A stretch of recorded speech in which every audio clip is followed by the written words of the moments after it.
You never think your entire world will change with a knock on the door. You think it'll be a neighbor, maybe a package, but not two officers standing there, asking if you're someone you haven't been in over a decade. Are you Nathaniel Cooper? I froze. Yeah, that's me. They looked at each other, and one said, "We need to talk. Can we come in?" No. I've always lived alone. No partner, no kids, just me and my two rescue dogs in a two-bedroom apartment near the city. I'm 32. I've been living what I thought was a simple, steady life. Until that moment. One of them explained that a woman I used to date, Kayla, had been arrested. Serious drug charges. And while being processed, she mentioned she had a daughter. My daughter. I remember repeating, "What?" They explained more. Her name was Emery. She was 15 years old. And according to Kayla, I was her biological father. 15. 15 years. My throat went dry. That was right after high school. Kayla and I were dating back then. One day, she just left, cut all ties, never said a word. I assumed she moved on. Got bored. That was the last I ever heard from her. And now here were two officers telling me that she had a daughter. My daughter. A daughter I never even knew existed. I could barely form words. Wait, where is she now? In foster care, they said. Temporarily.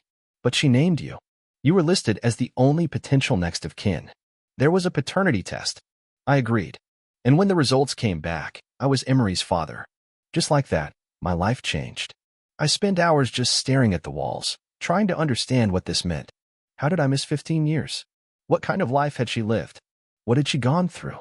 The social worker filled in some gaps. Kayla hadn't just struggled, she completely failed as a parent. Emery had been neglected, mistreated, often left to fend for herself. There was talk of emotional abuse. Physical too. She had never known structure, never known safety. And now she was coming to live with me. A complete stranger. I'm not going to lie to you, I was terrified. I mean, how do you suddenly become a father to a teenage girl who's lived through trauma, betrayal, abandonment? How do you even begin? I didn't have any parenting books or backup plans. I just knew one thing, I had to try. I couldn't turn her away. She'd been failed by too many people already. So I cleaned out my spare room, turned it into a bedroom. Nothing fancy, just simple and safe. Neutral colors. A reading lamp. A small desk. I didn't want to overwhelm her. I bought extra groceries, made sure we had food she might like. Snacks. Stuff she could take without asking. I even got her a few books, just in case she liked reading. I didn't know anything about her, but I wanted her to know this was her home now. And the dogs, they could sense something was changing. Kept following me around, watching my every move. That day, I stood by the door, pacing like someone waiting for a verdict. When the car pulled up, and I saw her step out, I couldn't breathe. She was tall, thin. A little too thin. Shoulders hunched like she was trying to make herself smaller. Holding one small bag. Her face was expressionless. Tired. She looked up at me, then down again. I said, "Hi. I'm Nate. I'm your dad." She didn't answer. Just nodded once. And in that moment, I knew this wouldn't be easy. But I also knew, no matter how hard it got, I wasn't going anywhere. The first night was quiet. Too quiet, actually. Emery didn't say much. She sat on the edge of her new bed like she wasn't sure she was allowed to sit all the way down. I told her she could unpack or leave things in her bag, whatever made her comfortable.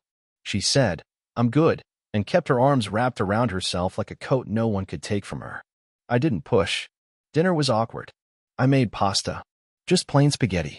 Nothing fancy. I asked if she liked it. She shrugged. Ate 2 bites. The dogs circled her feet like they'd known her forever. She didn't flinch. She didn't pet them either. Just sat there like a shadow. That night, I heard her crying. I didn't go in. I sat outside her door with my back against the wall and just listened. She tried to be quiet, but when you've lived alone long enough, you hear everything. I wanted to knock, to tell her it was going to be okay. But I didn't. Not yet. She didn't need words. She needed space. The next morning, I made pancakes. Not frozen ones, real ones. With blueberries. I set them on the table. I didn't say anything. Just sat down with my coffee and waited. She walked in, sat across from me, and said, "You made these." I nodded. "Yeah. Hope they're okay." She didn't respond right away. Then, with the smallest voice, she whispered, "My mom never cooked." That stuck with me the whole day. We didn't talk about it. But something shifted. That evening, I asked if she wanted to go for a walk with the dogs. I didn't think she'd say yes, but she did. We didn't go far, just around the neighborhood. She didn't talk, but she kept looking at the sky. And when my golden retriever, Scout, nudged her hand, she finally smiled. Just a little, but it was real. Later that week, I added a snack bin to her room. Nothing big: granola bars, crackers, trail mix, a couple sodas. I knew some kids who come from neglect hide food. Hoard it. Panic if there's not enough. I didn't want her to feel that way here. I told her, "This is yours. You don't have to ask. You're safe here." She looked at me, and for the first time, I saw something behind the eyes. Not trust. Not yet. But curiosity. Like she was trying to understand what kind of man I was. I learned more about her that week. She loved reading. Like, really loved it. She asked if we could go to the library. I said yes before she even finished the sentence. She checked out 5 books. She finished 3 in 4 days. Said she liked escaping into different worlds. That made my chest ache. She was escaping her own life. She liked basketball. I bought a used ball at a thrift store and we went to the park. She didn't talk much, but she played. She smiled more than once. And she loved dogs. I caught her curled up with Scout on the couch one night, half asleep, a book on her chest. That image is burned into my mind. I wanted to take a picture, but I didn't. I knew that would make her retreat again. And slowly, I started talking to her about me. Told her about my job. About how I once tried to bake banana bread and nearly burned down the kitchen. How I loved sci-fi movies and had a secret soft spot for Pixar. She didn't laugh. But she didn't look bored either. She was listening. The days got easier. Not easy. Never easy. But there were moments. Glimpses of who she could have been if life had treated her differently.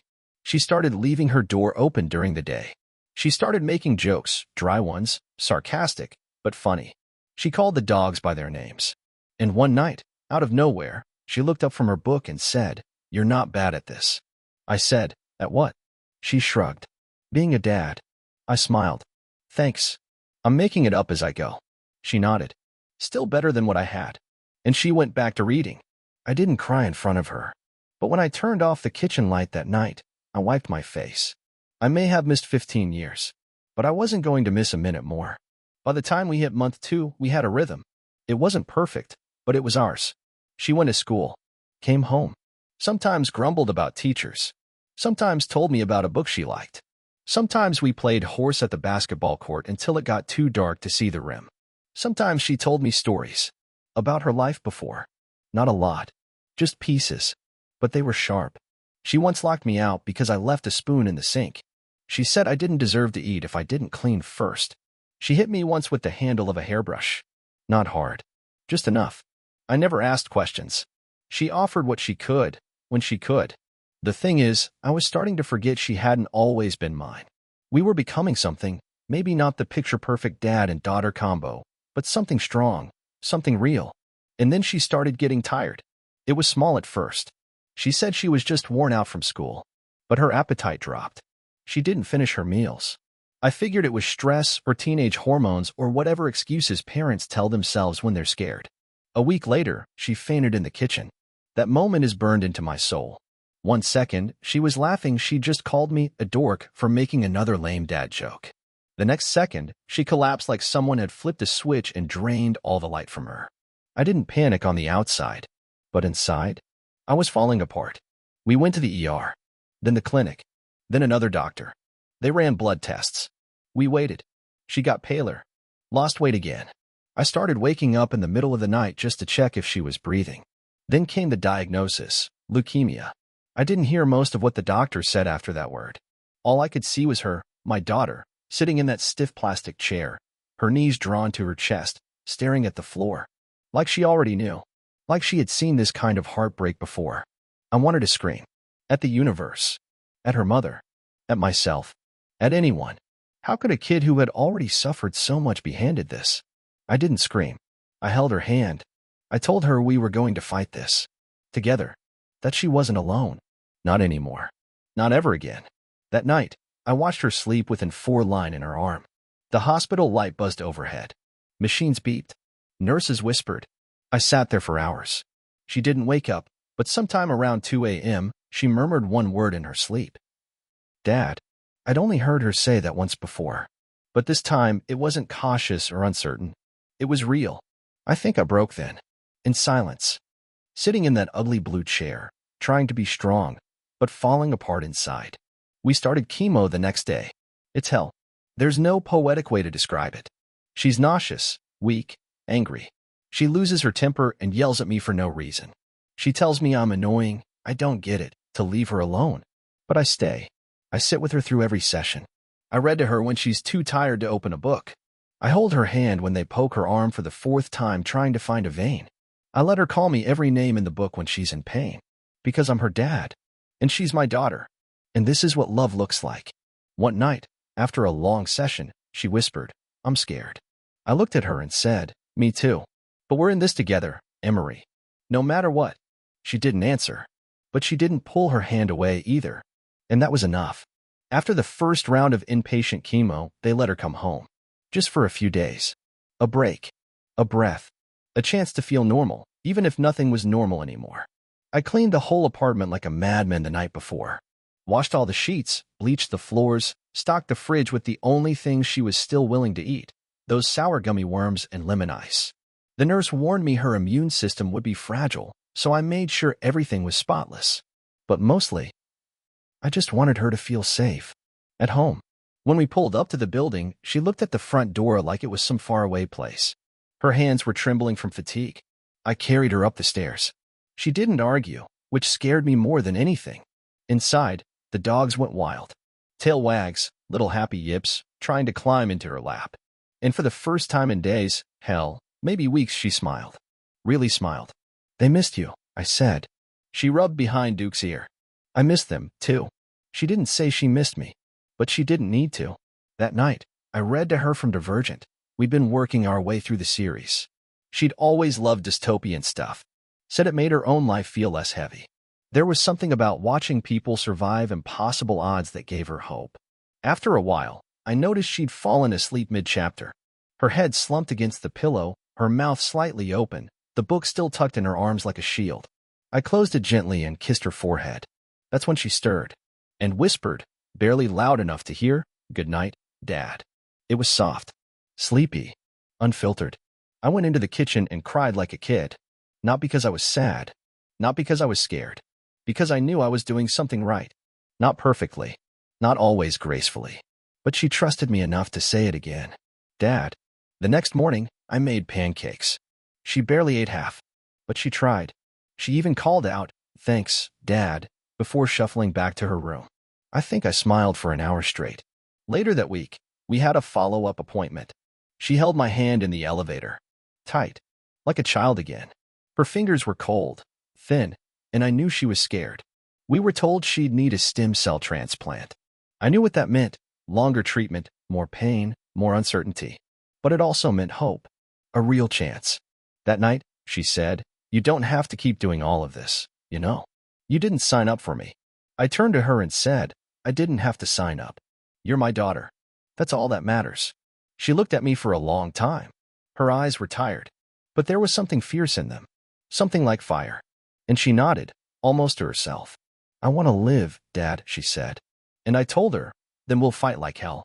The night before the transplant felt like the calm before a storm. Everything was quiet. Too quiet. The kind of stillness that sinks into your bones and makes your skin itch. I tried to distract us with her favorite movie, Coraline, but she barely made it past the opening credits. She kept fiddling with the sleeve of her hoodie, twisting the fabric between her fingers like it was the only thing keeping her grounded. I wanted to say something, anything, that would make her feel better. But what do you say to a 15-year-old girl who's about to have her body reset, who's walking into a fire hoping it'll burn the sickness out? Instead, I just said, "I'm proud of you." She didn't respond. Not at first. But when the credits started to roll, she said, "I'm scared." I moved to sit beside her and gently pulled her in. "Me too. But scared doesn't mean weak." She nodded into my shoulder. "Promise me it won't hurt forever?" "I promise I'll be there through all of it." That was the only promise I could make. And it had to be enough. We arrived at the hospital early the next morning. I barely slept, but she must have gotten a few hours in. She was quiet on the ride, head against the window, watching the world blur by. I held her hand as we walked in. The transplant room was sterile, too white, too bright, but they let her bring a few things. Her stuffed koala, the one she'd had since she was 4, the worn-out paperback of Divergent, and one of Duke's bandanas, which she tied around her wrist like a bracelet. The doctor came in, explained everything in simple terms. What the transplant would feel like. What the days after would be like. The risk of infection. The fatigue. The long, slow climb back to normal. And then he said, "We're ready when you are." She looked up at me with eyes that had seen more than most grown adults ever would. And she said, "Let's do this." I sat in a chair beside her, holding her hand, watching the 4 lines snake down from the bag, watching the color drain from her face. She didn't say a word, not a single complaint. Hours passed like molasses. Nurses came and went. I kept my hand on hers. She was brave, braver than anyone I'd ever met. That night, I wasn't allowed to stay in her room due to hospital policy. I kissed her forehead and told her, "I'll be back first thing." She squeezed my hand, just once, and whispered, "Don't be late." I went back to the apartment, sat in the dark. The silence pressed in again. But this time, I didn't cry. Because even if I was terrified, even if I didn't know what came next, I had her. And she had me. And together, we were doing something incredible. Fighting. The first few days after the transplant were the hardest. Not just for her, but for me too. She was pale, groggy, and constantly nauseated. Her body was trying to accept the new stem cells, and it was a battle I couldn't fight for her. All I could do was sit there and hold her hand, bring her ice chips, read to her even when I knew she wasn't listening. The sound of my voice, she said, helped her fall asleep. The nurses were saints, gentle, patient, firm when they had to be. One of them, Olivia, always called her warrior. It made her smile, even on days when smiling took more energy than talking. She was so weak she could barely walk across the room. I remember one morning, she tried to get out of bed by herself. She made it 2 steps before collapsing into my arms, crying in frustration. "I hate this," she said through gritted teeth. "I hate that I can't even stand up." I wanted to tell her it would pass, that her strength would come back. But I didn't want to lie, not even a little. So I just said, "You don't have to do this alone. You've got me." She looked up at me, and her expression softened, just for a second. "I know, Dad," she whispered. Every time she called me Dad, it felt like she was giving me the greatest gift in the world. Like she was choosing me again. After 2 weeks, her blood count started improving. Slowly. The doctors were cautiously optimistic. The words, "graft appears to be taking," were used, and I remember repeating that phrase over and over in my head like a prayer. We weren't out of the woods. Not by a long shot. But there was light. Real, actual light, peeking through the cracks in the darkness. She started eating again. Not much, but enough to count. The first time she asked for a grilled cheese, I practically sprinted to the cafeteria. She only ate half of it, but it was more than she'd touched in days. She even asked me to bring her a book, one I hadn't read before. The Book Thief. I read the first chapter aloud to her, sitting by her bedside as the machines beeped softly around us. She drifted off to sleep with her head tilted toward me, her lips barely parted. I stayed like that for hours, not wanting to break the moment. One night, while she was asleep, Olivia pulled me aside. "You're doing great," she said. "Don't forget that." I just laughed. "Feels like I'm barely holding it together." She smiled. "That's what being a good parent looks like. Messy, scared, and still showing up anyway. I'll never forget that." She came home 2 weeks later. We didn't throw a party. No balloons. No cake. Just peace and quiet. Her room had been aired out and cleaned top to bottom. The dogs had no idea what was going on, just that their favorite human was back. Duke laid at her feet and refused to move all day. We spent the evening wrapped in blankets on the couch. No words. Just warmth. And before she went to bed, she turned to me and said, "Thanks for not giving up on me." I told her, "You're stuck with me now." She smiled and went asleep. And for the first time since this whole nightmare started, I let myself believe things might actually be okay. The first few days after the transplant were the hardest. Not just for her, but for me too. She was pale, groggy, and constantly nauseated. Her body was trying to accept the new stem cells, and it was a battle I couldn't fight for her. All I could do was sit there and hold her hand, bring her ice chips, read to her even when I knew she wasn't listening. The sound of my voice, she said, helped her fall asleep. The nurses were saints, gentle, patient, firm when they had to be. One of them, Olivia, always called her warrior. It made her smile, even on days when smiling took more energy than talking. She was so weak she could barely walk across the room. I remember one morning, she tried to get out of bed by herself. She made it 2 steps before collapsing into my arms, crying in frustration. "I hate this," she said through gritted teeth. "I hate that I can't even stand up." I wanted to tell her it would pass, that her strength would come back.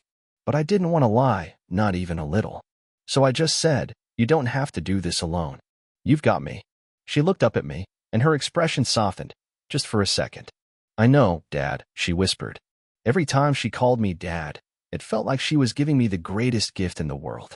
Like she was choosing me again. After 2 weeks, her blood count started improving. Slowly. The doctors were cautiously optimistic. The words, "graft appears to be taking," were used, and I remember repeating that phrase over and over in my head like a prayer. We weren't out of the woods. Not by a long shot. But there was light. Real, actual light, peeking through the cracks in the darkness. She started eating again. Not much, but enough to count. The first time she asked for a grilled cheese, I practically sprinted to the cafeteria. She only ate half of it, but it was more than she'd touched in days. She even asked me to bring her a book, one I hadn't read before. The Book Thief. I read the first chapter aloud to her, sitting by her bedside as the machines beeped softly around us. She drifted off to sleep with her head tilted toward me, her lips barely parted. I stayed like that for hours, not wanting to break the moment. One night, while she was asleep, Olivia pulled me aside. "You're doing great," she said. "Don't forget that." I just laughed. "Feels like I'm barely holding it together." She smiled. "That's what being a good parent looks like. Messy, scared, and still showing up anyway." I'll never forget that. She came home 2 weeks later. We didn't throw a party. No balloons. No cake. Just peace and quiet. Her room had been aired out and cleaned top to bottom. The dogs had no idea what was going on, just that their favorite human was back. Duke laid at her feet and refused to move all day. We spent the evening wrapped in blankets on the couch. No words. Just warmth.